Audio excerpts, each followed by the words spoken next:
Assalamualaikum warahmatullahi wabarakatuh, teman-teman semuanya.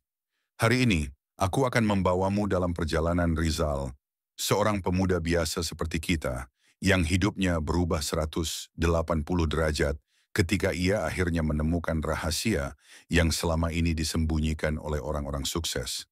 Ketenangan bukan berarti tidak ada badai, tapi kemampuan untuk tetap damai di tengah-tengah badai itu sendiri. Simak kisah lengkapnya sampai habis, karena di menit ketujuh nanti, Rizal akan mengungkapkan satu keputusan mengejutkan yang mengubah hidupnya selamanya.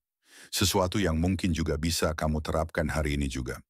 Jangan lupa like, subscribe, dan aktifkan notifikasi. Dan kalau kamu percaya bahwa Allah selalu punya rencana terbaik untuk hambanya, tuliskan amin ya robbal alamin di kolom komentar biar doa kita semua dikabulkan. Kita masuk ke ceritanya, yuk. Udara pagi itu dingin dan lembab. Kabut tipis masih menggantung di antara pepohonan belakang rumah. Di beranda kayu yang sudah mulai keropos di sudut-sudutnya, Rizal duduk diam. Secangkir kopi hitam di tangannya sudah tak lagi mengepul, tapi belum ia teguk sejak tadi. Burung-burung bersahutan di kejauhan, tapi bagi Rizal, suara-suara itu hanya lewat begitu saja, tak membangkitkan apa-apa. Sudah 3 bulan sejak ibunya meninggal dunia. Rumah ini, rumah tua satu lantai dengan cat hijau pudar, terasa lebih sunyi dari sebelumnya. Seolah dinding-dindingnya ikut berkabung. Meja makan tak lagi terisi obrolan hangat. Dapur jarang berasap.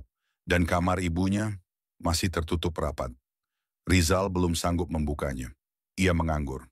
Pekerjaan sebagai editor lepas yang dulu bisa membantunya bertahan, sekarang lenyap satu persatu.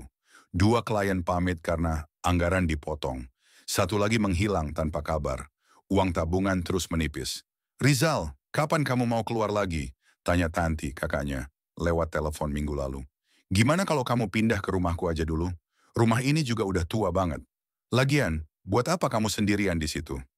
Rizal tak menjawab. Ia hanya mengangguk kecil walau tak bisa dilihat. Tanti benar, rumah ini terlalu tua, terlalu sepi, terlalu penuh kenangan. Tapi di balik semua itu, entah kenapa Rizal tak bisa pergi. Seperti ada sesuatu yang belum selesai. Pukul 10 pagi, Rizal akhirnya beranjak. Ia membuka lemari tua di kamar ibunya. Sesuatu yang sudah ia tunda berhari-hari. Tangannya sempat gemetar saat membuka pintunya. Aroma kapur barus dan parfum melati yang familiar menyeruak. Di dalam tersusun rapi, kain batik, buku resep, dan sebuah kotak kecil dari kayu jati. Ia buka perlahan. Isinya hanya satu. Buku lusuh berjudul Surat-Surat Seneca. Di halaman pertama ada tulisan tangan ibunya. "Nak, hidup ini tak bisa dikendalikan. Tapi kamu bisa memilih bagaimana kamu berdiri di tengahnya." Rizal menyentuh tulisan itu pelan. Napasnya tercekat. Matanya terasa hangat. Ia duduk di ranjang, membuka halaman demi halaman. Buku itu dipenuhi coretan dan catatan tangan ibunya di pinggir-pinggirnya. Beberapa kalimat digaris, dicetak tebal, bahkan diberi tanda seru. Satu kalimat membuatnya berhenti membaca. "Ketenangan bukan milik mereka yang hidupnya tenang, tapi milik mereka yang bisa menerima gelombang tanpa tenggelam." Ia menatap jendela. Daun jambu merah yang lebat bergoyang ditiup angin. Malam itu, untuk pertama kalinya setelah berminggu-minggu, Rizal menulis di buku catatannya sendiri. "Aku tidak tahu harus kemana. Tapi mungkin aku bisa mulai dari sini, dari mencoba duduk tenang dan tidak lari." Langit siang itu sedikit mendung. Cahaya matahari jatuh lembut di selada daunan, menciptakan bayangan bergoyang di lantai teras rumah. Rizal duduk dengan buku surat-surat Seneca terbuka di pangkuannya, tapi pandangannya jauh menembus halaman, menatap pohon jambu yang diam. Sudah seminggu sejak ia pertama kali membuka buku itu. Setiap hari ia membaca 1-2 halaman, pelan-pelan seperti meneguk teh pahit yang anehnya menenangkan. Hari ini ia membaca kalimat ini. "Kita bukan tersiksa oleh kenyataan, tapi oleh cara kita memikirkannya." Ia meletakkan bukunya. Kepalanya bersandar di tiang kayu, matanya terpejam. Tengah hari ponsel berdering, nama Tanti kembali muncul. "Halo," jawab Rizal. "Kamu lagi apa?" Suara kakaknya tenang, tapi terdengar ada kekhawatiran yang disembunyikan. "Baca." "Baca apa?" "Buku lama ibu, tentang filsafat." Rizal tersenyum samar, walau tak terlihat. Tanti tertawa pelan. Wah, berat amat. Terus terang, aku tuh masih agak khawatir sama kamu, Jal. Kamu kayak nggak kemana-mana, nggak cari kerja, nggak ngobrol sama siapa-siapa. Apa kamu nggak merasa kesepian? Pertanyaan itu membuat Rizal diam. Matanya mengarah pada dinding ruang tamu, tempat potret keluarga mereka tergantung. Ayah, ibu, tanti, dan dirinya yang masih remaja. Senyum mereka dulu hangat, tapi kini foto itu seperti sisa dari masa lain. Kesepian itu, iya ada, katanya pelan. Tapi mungkin bukan sesuatu yang harus dilawan. Tanti tak langsung menjawab. Aku lagi belajar, sambung Rizal. Bukan soal pekerjaan atau karier, tapi belajar diam.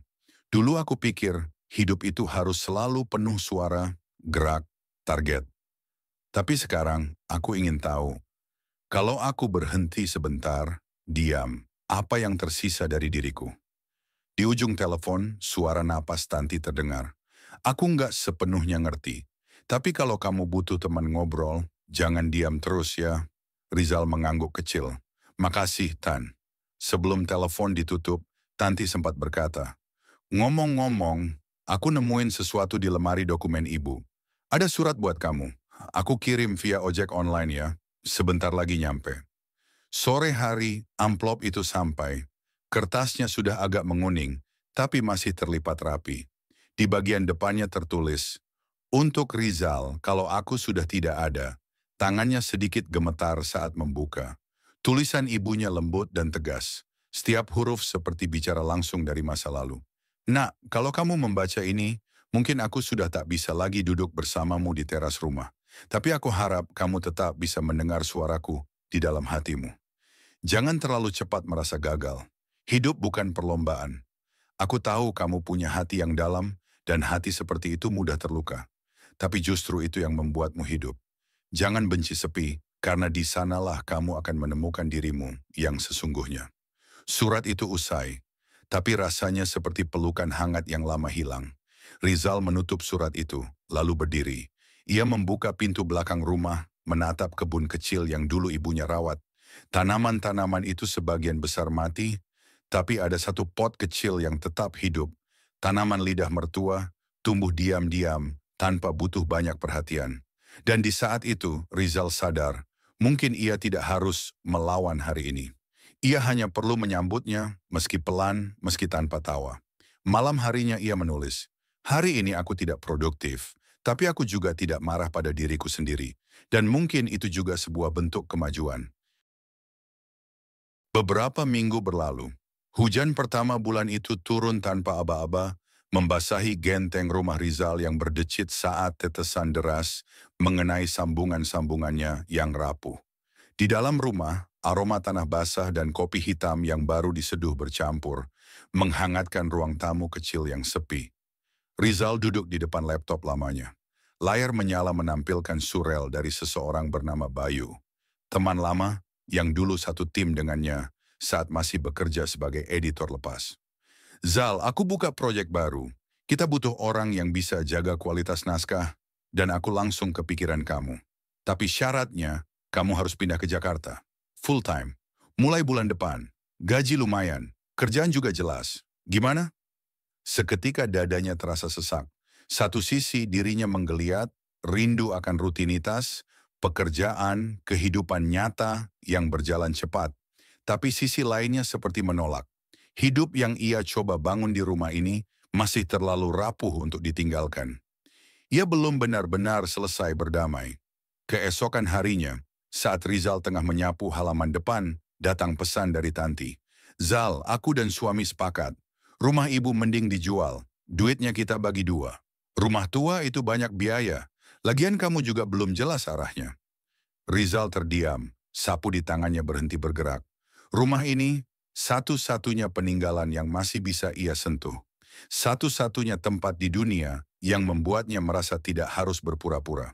Sore itu, Rizal duduk di dapur. Dinding kusam, lampu kuning tua. Sisa hujan masih terdengar menetes dari atap. Ia membuka kembali halaman buku Seneca yang akhir-akhir ini jarang ia sentuh. Tangannya berhenti di satu catatan tangan ibunya. Hidup akan selalu memberi dua jalan. Satu cepat, satu sunyi. Tapi sunyi bukan berarti sesat. Ia mengulang membaca kalimat itu 3 kali. Lalu menutup buku, menutup mata, dan bertanya dalam hati, kalau ibu yang memilih, ia akan memilih yang mana? Malam itu Rizal menyalakan lampu kamar ibunya. Untuk pertama kalinya sejak beliau tiada, kamar itu terbuka kembali. Tak ada yang aneh di sana, hanya spray bunga kecil yang masih rapi, lemari penuh kain-kain batik, dan bau khas sabun cuci yang pelan-pelan memudar. Di meja kecil ada satu buku tulis bersampul coklat muda. Rizal membukanya. Ternyata bukan buku harian, tapi catatan ibu soal biaya hidup bulanan, daftar belanja, dan di sela-selanya, tulisan-tulisan pendek, seperti pesan untuk dirinya sendiri. Hari ini Rizal terlihat lesu. Aku harap dia tahu, aku bangga padanya, walau dia sendiri belum bisa melihat kenapa. Aku takut tak sempat mendampingi Rizal melewati badai hidupnya. Tapi aku percaya dia akan sampai juga, asal dia percaya sama langkah kakinya sendiri. Rizal menyentuh halaman itu. Lama. Tangannya mengepal, bukan karena marah, tapi karena dada yang sesak oleh rindu dan kekuatan yang tumbuh bersamaan. Malam itu, ia membalas email Bayu. Bayu, terima kasih banyak, tapi aku belum bisa ikut untuk sekarang. Ada hal yang perlu aku selesaikan di sini. Mungkin nanti, kalau jalanku memang ke sana, aku akan tahu. Lalu ia membalas pesan Tanti. Tan, jangan jual rumah ini dulu. Aku akan cari cara pelan-pelan untuk urus semuanya. Rumah ini belum selesai buatku. Ia mematikan laptop, lalu menulis di buku catatannya. Hari ini aku memilih. Bukan karena aku tahu pasti kemana jalan ini mengarah, tapi karena aku tak ingin kehilangan diriku di tengah keramaian yang bukan untukku. Beberapa bulan berlalu sejak Rizal memutuskan untuk tetap tinggal di rumah tua ini. Kehidupan tidak menjadi lebih mudah, namun ia merasa seperti ada kekuatan baru yang mulai ia rasakan. Seperti seseorang yang bangkit perlahan setelah terjatuh. Hari itu, ia menyapu halaman depan rumah ketika suara motor mendekat. Rizal menoleh, melihat Tanti yang turun dari mobil dengan senyuman lebar. Zal, aku bawa sesuatu, kata Tanti seraya membuka pintu mobil bagian belakang. Dari situ, ia mengangkat 2 kardus besar dan membawanya masuk ke dalam rumah. Rizal terkekeh. Ngapain bawa barang-barang lagi, Tan? Tanti hanya tersenyum. Kamu yang bilang rumah ini belum selesai kan? Aku cuma bantu selesain sedikit. Ini buku-buku lama ibu. Kayaknya kamu butuh. Rizal mengangguk sambil menerima kardus itu. Tiba-tiba, ia merasa berterima kasih. Lebih pada keberadaan Tanti yang tak pernah lelah. Memberi dorongan meski ia jarang mengungkapkan rasa terima kasih. Mereka duduk di ruang tamu, membuka satu persatu buku-buku yang terisi penuh tulisan tangan. Beberapa di antaranya adalah catatan ibu tentang kehidupan sehari-hari, tentang kebiasaan memasak, cara merawat tanaman, dan sedikit pengetahuan praktis lainnya. Namun ada satu buku yang berbeda, sebuah buku kecil berwarna merah marun dengan tulisan tangan yang lebih kecil, lebih rapat. Rizal membukanya. Hidup tak harus selalu diselesaikan dengan memaksa. Ketika kita berhenti memaksakan hidup berjalan sesuai kehendak kita memberi ruang untuk hidup berjalan sesuai jalannya. Rizal berhenti membaca. Ada sesuatu yang berbeda di sana, sesuatu yang membawanya kembali ke waktu-waktu penuh pertanyaan tentang hidup yang seringkali ia rasakan. Tanti yang melihatnya ikut duduk lebih dekat. Itu buku yang ibu sering baca waktu aku masih kecil. Aku ingat sekali, dia selalu baca itu saat malam. Ketika kita sudah tidur. Aku tahu ibu ingin kamu tahu ini, Zal. Rizal menggenggam buku itu dengan perlahan, lalu berkata, aku merasa ada yang hilang. Aku masih merasa kebingunganku belum selesai. Tanti menghela napas kemudian meletakkan tangan di bahu Rizal. Ibu sudah memberikanmu banyak hal, dan kamu sudah mengambil langkah yang benar dengan mencoba menerima. Sisa jalan ini adalah milikmu, Zal. Kau hanya perlu percaya pada dirimu sendiri. Sama seperti ibu yang selalu percaya padamu. Beberapa hari setelah itu, Rizal mulai merasakan ketenangan yang lebih mendalam. Pagi-pagi ia menghabiskan waktu duduk di teras rumah, membaca buku Seneca yang mulai ia khatamkan. Baginya kata-kata itu bukan sekadar penghiburan, melainkan pelajaran hidup. Satu pelajaran yang paling penting ia temukan adalah bahwa kebahagiaan bukan tentang menghindari penderitaan atau mengejar kenikmatan, tetapi tentang menerima semua keadaan dengan lapang dada. Ia mulai merasa sedikit lebih tenang setiap kali keadaan tidak sesuai harapannya. Ketika masalah datang, baik itu soal pekerjaan, keluarga, atau rasa rindu yang tak terungkapkan, Rizal kini belajar untuk tidak melawan perasaan itu. Ia menerima mereka dengan penuh kesadaran. Suatu sore saat ia sedang duduk di depan rumah, sebuah mobil datang. Kali ini bukan dari Tanti, tapi dari Bayu, teman lamanya yang dulu mengajaknya bergabung dalam proyek besar di Jakarta. Bayu turun dari mobil, mengenakan kemeja dan celana panjang yang terlihat sedikit formal. Zal, aku nggak pernah duga kamu bisa tetap di sini. Aku cuma mau bilang, kalau suatu saat kamu butuh jalan keluar, aku selalu siap. Rizal tersenyum tipis. Ia sudah tahu, pilihan itu ada di tangannya. Bukan soal apakah ia harus pergi atau tetap, tetapi soal bagaimana ia menyikapi perasaan itu. Terima kasih Bayu, aku lebih memilih untuk tetap di sini, di tempat yang benar-benar memberi aku ruang untuk bernafas. Bayu mengangguk, tidak membantah. Ia tahu, hidup ini adalah perjalanan yang harus dipilih oleh setiap orang dengan cara mereka masing-masing. Dan Rizal di sini memilih untuk bertumbuh dalam ketenangan yang ia temukan di rumahnya sendiri. Malam itu Rizal menulis di buku catatannya. Terkadang, jalan yang kita pilih bukan yang tercepat atau paling mulus, tapi yang memberi kita ruang untuk menerima setiap langkah. Aku sudah menemukan ketenangan bukan dengan menghindari kesulitan, tetapi dengan menerima semuanya dengan lapang dada. Hari-hari semakin berubah dan Rizal mulai merasakan sebuah kedamaian yang jauh lebih dalam. Rumah tua ini yang dulu terasa penuh beban, kini mulai menjadi tempat yang memberinya ruang untuk berpikir dan bertumbuh. Setiap pagi, ia mulai memiliki rutinitas kecil yang membawa ketenangan, meski dunia di luar sana terus berputar cepat. Ia menghabiskan waktu membaca, menulis, dan merawat kebun kecil yang mulai hidup kembali. Pada suatu sore saat ia sedang merawat tanaman di halaman, ponselnya berdering. Nama Tanti muncul di layar. Zal, kamu nggak mau coba lihat rumah itu? Tanya Tanti dengan suara penuh harap. Aku sudah urus semua dokumen. Rumah itu bisa jadi milik kamu, kalau kamu mau. Rizal terdiam. Beberapa bulan yang lalu, tawaran ini akan langsung membuatnya merasa terbebani. Rumah ini, rumah yang terhubung begitu banyak kenangan, tapi kini ia merasa seolah sudah lebih siap menerima apapun. Tan, aku rasa aku sudah menemukan jawabannya. Terima kasih banyak, tapi untuk sekarang, aku belum siap memindahkan rumah ini ke tanganku. Aku lebih memilih untuk menjaga apa yang ada di sini, dengan caraku sendiri, jawab Rizal dengan tenang. Di ujung telepon, Tanti terdiam, lalu akhirnya berkata, aku paham Zal, aku tahu ini keputusan yang sulit, tapi kalau kamu sudah merasa benar, aku dukung. Aku selalu di sini kok. Setelah menutup telepon, Rizal menatap halaman rumahnya yang mulai subur. Seperti kebun kecil itu, hidupnya pun tengah bertransformasi. Ia merasa lebih bebas, bukan karena menghindari tantangan, tetapi karena menerima setiap perubahan yang datang, meskipun tidak selalu sesuai keinginannya. Beberapa minggu setelah keputusan itu, Rizal merasa bahwa ketenangan bukanlah hasil dari usaha untuk mencapai sesuatu yang besar atau luar biasa. Ketenangan datang saat ia mampu menerima bahwa banyak hal dalam hidup ini berada di luar kendalinya, dan yang bisa ia lakukan hanyalah merespons dengan hati yang lapang. Saat duduk di beranda rumah sambil menikmati secangkir kopi, ia menulis di buku catatannya.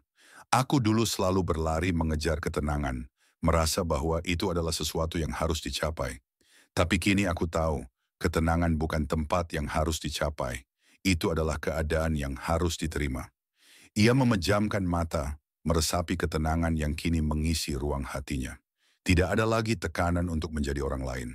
Tidak ada lagi perasaan gagal karena belum mencapai standar yang ditetapkan orang lain. Rizal tahu, ia sedang berada tepat di tempat yang seharusnya, pada waktunya. Sejenak ia teringat kata-kata Seneca yang sering ia baca. Orang yang bijak tidak terganggu oleh apa yang ada di luar dirinya, sebab dia tahu bahwa segalanya berasal dari dirinya sendiri. Rizal tersenyum karena kini ia bisa merasakannya. Di malam hari saat ia menatap langit yang dipenuhi bintang, Rizal merasa tidak lagi merasa cemas. Bukan karena hidupnya sempurna, melainkan karena ia sudah menerima segala ketidaksempurnaan itu. Ia tahu bahwa ketenangan sejati datang bukan dengan berusaha mengubah dunia, tetapi dengan mengubah cara pandang kita terhadap dunia. Ia menulis kalimat terakhir di buku catatannya dan menutupnya dengan perlahan. Aku sudah menjadi tenang bukan karena aku tak memiliki masalah, tetapi karena aku menerima bahwa masalah adalah bagian dari hidup yang harus kuhadapi dengan hati yang penuh kedamaian. Dan dengan itu, Rizal tahu bahwa ia telah menemukan kedamaian yang selama ini ia cari. Tak ada lagi rasa takut, hanya keberanian untuk menghadapi apapun yang datang dengan hati yang tetap tenang. Alhamdulillah, itulah kisah tentang Rizal. Seorang pemuda yang akhirnya menemukan ketenangan bukan dari menghindari masalah, tapi dari cara ia menerima hidup apa adanya. Kisah ini bukan hanya cerita fiksi, tapi juga cerminan dari banyak di antara kita yang sedang belajar untuk lebih tenang, lebih sabar, dan lebih bijak menghadapi kenyataan hidup. Kalau kamu merasa cerita ini menyentuh hati kamu, semoga bisa jadi pengingat bahwa kita tidak sendirian dalam perjuangan ini. Kita semua sedang belajar, pelan-pelan, tapi pasti. Semoga cerita ini membawa manfaat dan ketenangan untuk hati kalian. Semoga juga Allah Subhanahu wa Ta'ala lancarkan rezeki kita semua, jauhkan kita dari kegelisahan yang tidak perlu, dan dekatkan kita pada kebahagiaan yang hakiki. Jangan lupa tuliskan amin ya robbal alamin di kolom komentar sebagai bentuk doa dan harapan bersama. Dan seperti biasa, kalau kamu suka cerita seperti ini, klik like, subscribe, dan nyalakan lonceng notifikasi agar kamu nggak ketinggalan kisah-kisah inspiratif berikutnya. Terima kasih sudah menyimak. Sampai jumpa di video selanjutnya. Wassalamualaikum warahmatullahi wabarakatuh.